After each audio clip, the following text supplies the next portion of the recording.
Ito na guys yung outdoor ng aircon ng Gree. Ang problema ng E6 no error. Bali guys, nag-check na ako sa indoor. Wala akong nakikitang problema doon sa indoor kasi may signal naman siya eh. Ang problema talaga nitong aircon na to sa outdoor. Papakita ko sa inyo kung bakit naging yun ang problema. Kasi gumagana siya ng mga gagana siya siguro mga 1 minute. Tapos mag-i-E6 na siya. Ito yung nakikita kong problema sa guys. Lagyan mo natin sa stand. Papakita ko sa inyo yung niya problema. Ito, gamitan natin ng tester. Mali nakakabit tayo ng nag-jump na lang tayo ng Ito yung lagayan ng contactor. Yung parang transformer na may coil. Ito yun eh. Nag-jump lang ako temporary dito para malaman natin kung gagana tong IPM IC niya, no? Ito, gamit tayo ng tester na lamp tester.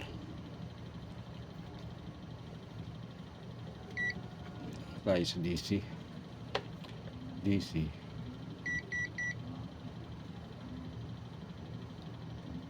Ito pala yung niya sa lights. Yan. Yun. DC yung natin gagamitin. Yan, naka DC yan. Dito lang lagay para makita natin yung voltahe. Nawawala yung ilaw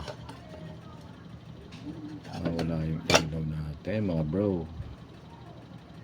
Mahina na yung battery niya. Eto guys, saksa ko na guys. Lapit natin yung camera dun sa tester. Ito, saksa ko na.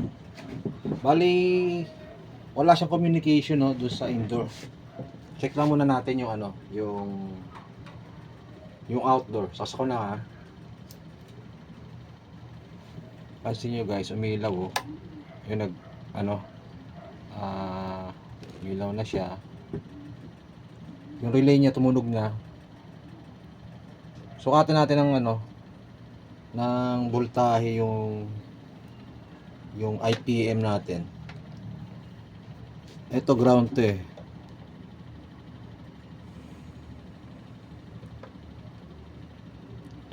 Ito ground to. Problema ko. Ako nito na isang tester. Ugaran to. Isa na lang gagamitin natin guys. Ano ba ito?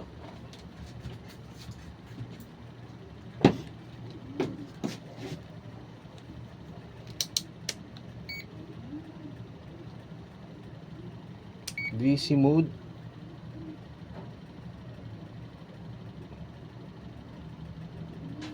Ayun.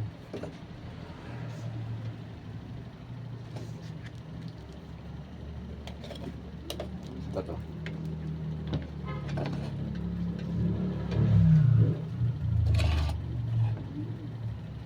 So naka DC tayo guys. Ang natin, ground.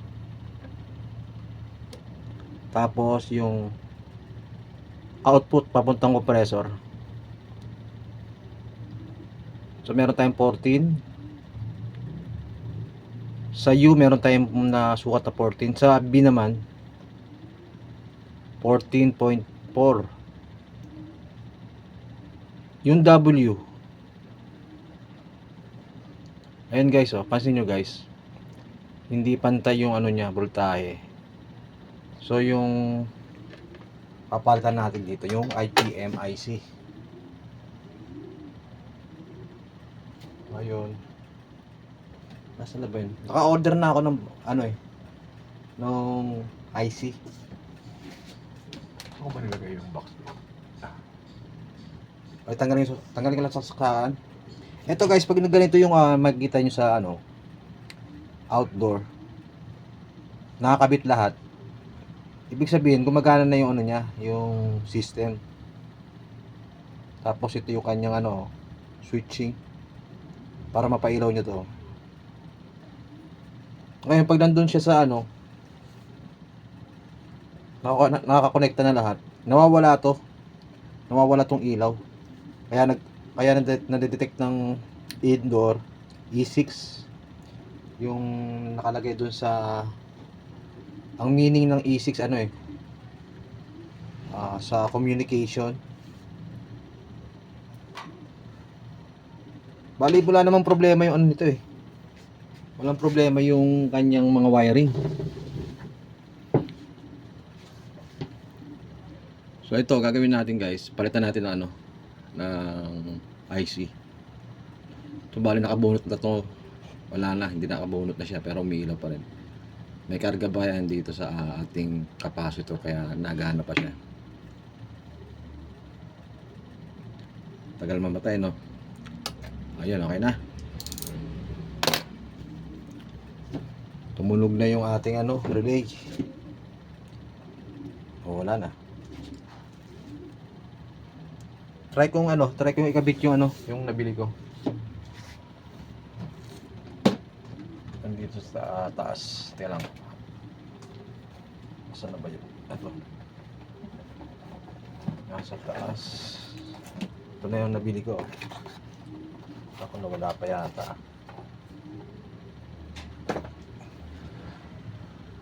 Ito siya guys. Yan, bagong bili.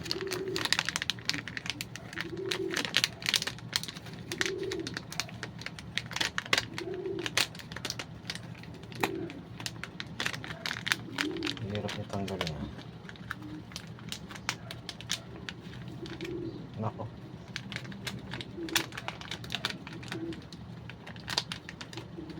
This way to... Ay, ito na siya.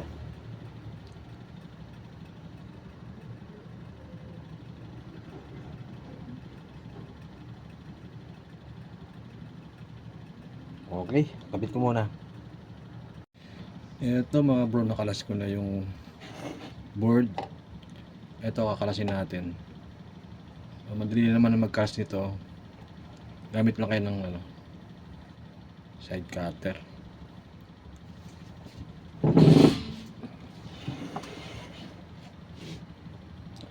Kailangan naka-discharge nung ating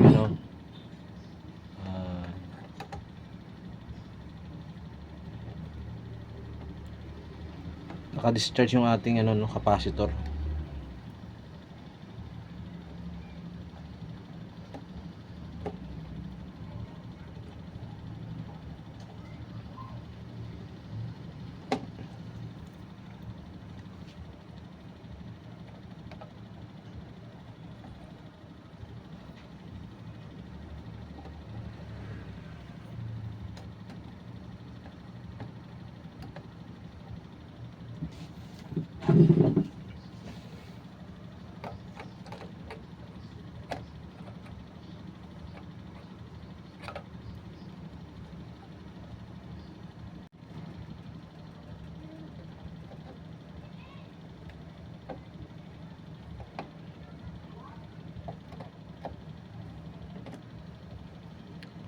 Ito na.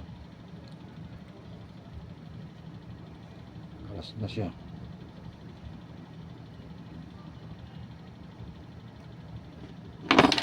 So dito, madali na hinangin na lang natin to mga tinatirang paa nito. Ayan, maliliit. So guys, working na yung yung ating aircon. Yung karga niya kulang sa karga. Ayun kulang sa karga. Kailangan siyang patayin muna. Nakasampan niya. So nandito tayo sa indoor. Ayan. Hindi na siya nagbibigay ng error. Ayan. Ang lamig na guys. Ang lamig na.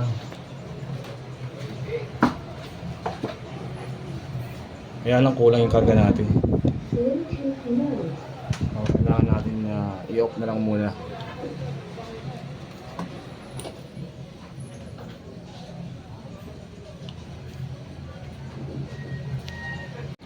ito mga bro, nesting ko na, gumagana na yung ano, yung pan. Bumaba na rin yung sa gauge. Kulang pa tayo sa karga mga bro. Hinaan pa natin lagyan. Inaabot na ako ng ulan dito mga bro. Ayun, basa na yung ano.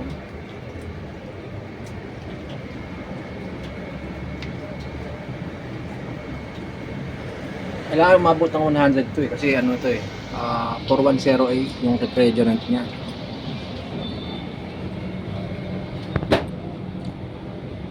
Ayun o, 4108. Karga muna tayo.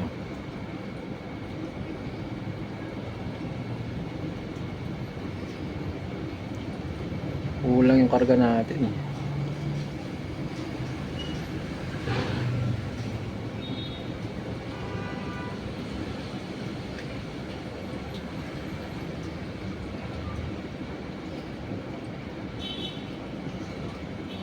Ilang amperahe na ba? 2.1.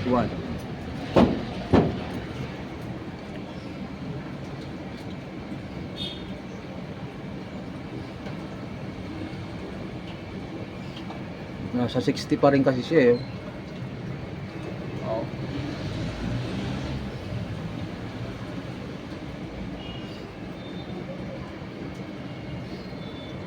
Mapapansin nyo rito yung ano niya.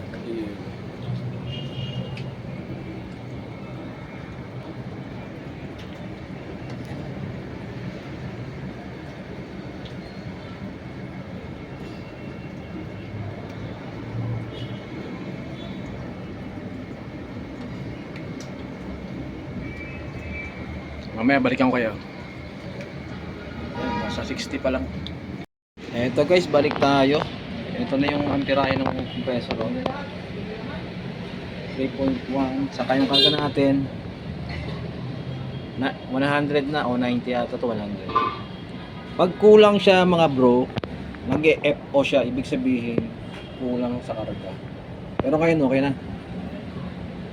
Sa 100 na siya, saka hindi na nag-i-air yung ano, discharge. Tignan nyo, hindi na nag-i-air.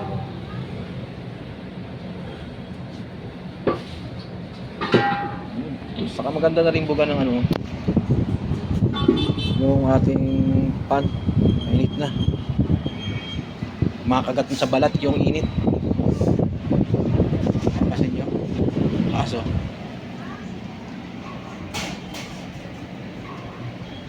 okay na mga bro. Sumakto yung ano ko, yung ang tawag nito, yung 410A. Ito yung nitro ko. Okay na. Hindi na nag-elo.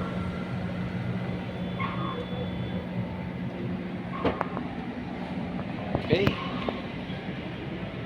Kanina kasi namamatay-matay siya kasi unang sa karga eh. Pag mga ganon, hintayin nyo lang siya umandar. Pagpatay niya, kusang aandar yun. Pero pag matagal lang andar, matagal lang hindi siya umandar, i-off nyo lang sa breaker para mag-restart siya uli. Ayun na, okay na oh. Bali dyan guys, 100 PSI yung karga natin no? Hindi pa sapat yung 100 no, sa dahil ang preyon niya ano, 410A. Ang karga niyan is ano, nasa 150 dapat. Wala kasi kami level bar nun eh. So diyan hindi ko na napakita yung 150. Kasi inoobserbahan ko pa dyan eh. Yan. Para pumantay siya rito. Level siya. So diyan bali guys, ano na yan, 2 weeks ng running na yan. Bali late upload na tong video ko eh. So wala nang complain yung may-ari niya.